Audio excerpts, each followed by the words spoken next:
Vous avez envie de créer des présentations en live, ou en tout cas en simili-live, éventuellement avec des illustrations, pour illustrer votre discours, qui soit affiché à côté de vous en temps réel, peut-être avec du texte, ou même peut-être avec des images.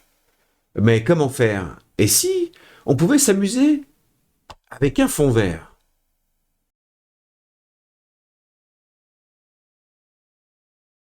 Bonjour, je suis Christophe et j'ai envie de partager avec vous des trucs et des astuces qui vont vous permettre de créer des présentations vidéo le plus simplement et le plus facilement possible pour que vous puissiez vous focaliser plus sur le contenu que sur la technique. Et aujourd'hui, j'aimerais partager avec vous une astuce sur le fond vert. En effet, on a l'habitude d'utiliser un fond vert derrière soi. Moi, j'ai un vrai fond derrière moi, mais on est beaucoup à utiliser un fond vert derrière nous pour pouvoir mettre un paysage ou un décor différent ou des illustrations, des effets spéciaux derrière nous. Et donc, on a l'habitude, en tout cas, moi, jusqu'à il y a quelques temps, je pensais qu'on pouvait utiliser un fond vert principalement que pour faire de l'incrustation vidéo. Et en fait, je me suis rendu compte que le principe du fond vert fonctionne avec n'importe quoi, avec tout ce qui est vert en fait. Et donc je peux très bien me créer une présentation texte, un PowerPoint par exemple, sur fond vert, avec le texte écrit en blanc, en noir, en rouge, bien sûr, il faut qu'il ressorte sur le vert, et pouvoir ainsi incruster mon texte sur ma vidéo que je tourne en live. Et donc ici, dans l'écran, si je reclique, vous voyez, là je suis en fait dans une présentation, sur le côté, dans mon écran, je suis sur une présentation PowerPoint sur lequel j'ai mis différents slides avec du texte et des images qui sont sur fond vert. Et tout simplement, dans OBS Studio, si je vous fais voir comment est-ce qu'on incruste ça dans OBS Studio, nous voilà dans OBS Studio. Pour l'occasion, j'ai créé une scène vierge ici, incrustation verte, dans laquelle j'ai juste placé les éléments dont on a besoin. Donc forcément, je vais simuler ma caméra puisque je suis déjà en train de me filmer ici. On va juste rajouter une image que j'ai prise de moi il n'y a pas longtemps. Voilà. Ça, c'est une image de moi. Alors, pour ceux qui connaissent la Snap Camera qui permet de changer nos visages, me voilà en mode manga.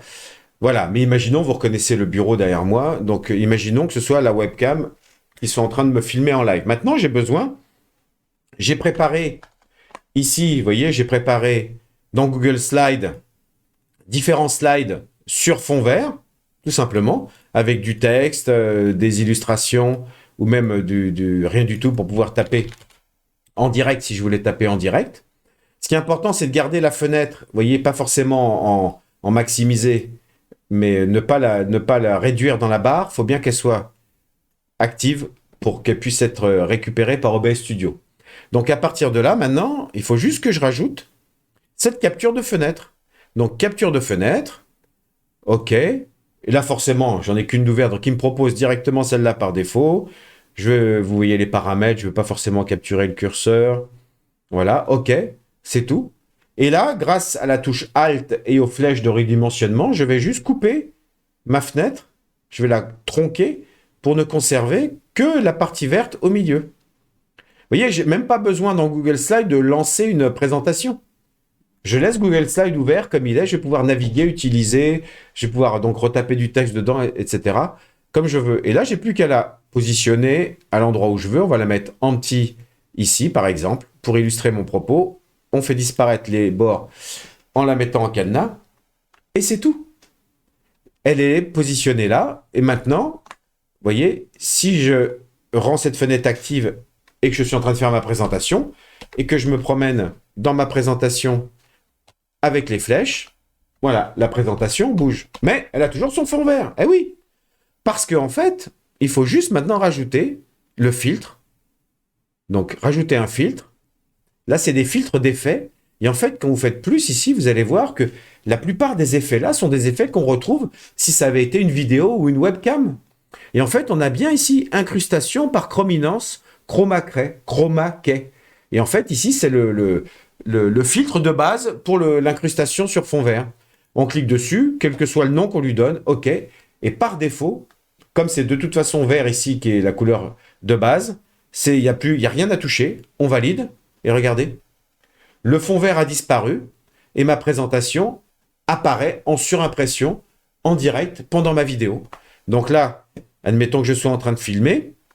Je suis sur mon écran. Moi, de l'autre côté, sur un autre écran, vous voyez, si je peux le mettre dans un autre écran, ici ma présentation. Mais comme elle est active, je peux me balader avec les flèches.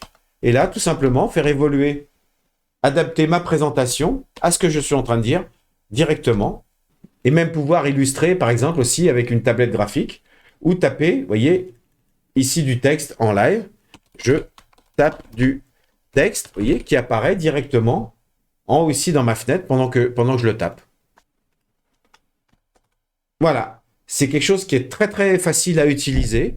Moi, je vous avoue que j'avais pas pensé à l'époque. J'utilisais le fond vert pour mettre derrière des vidéos, mais j'avais vraiment pas pensé à le mettre sur des images fixes ou des illustrations PowerPoint. Donc voilà, donc c'est très pratique. Faites la même chose, comme je l'évoquais aussi éventuellement si vous avez une tablette graphique. C'est aussi très pratique si vous voulez faire des dessins, illustrer vos propos tout en parlant. De la même façon, vous allez dans Google Draw, enfin dans n'importe quelle application de dessin, vous la chargez en tant que fenêtre et vous appliquez le filtre fond vert.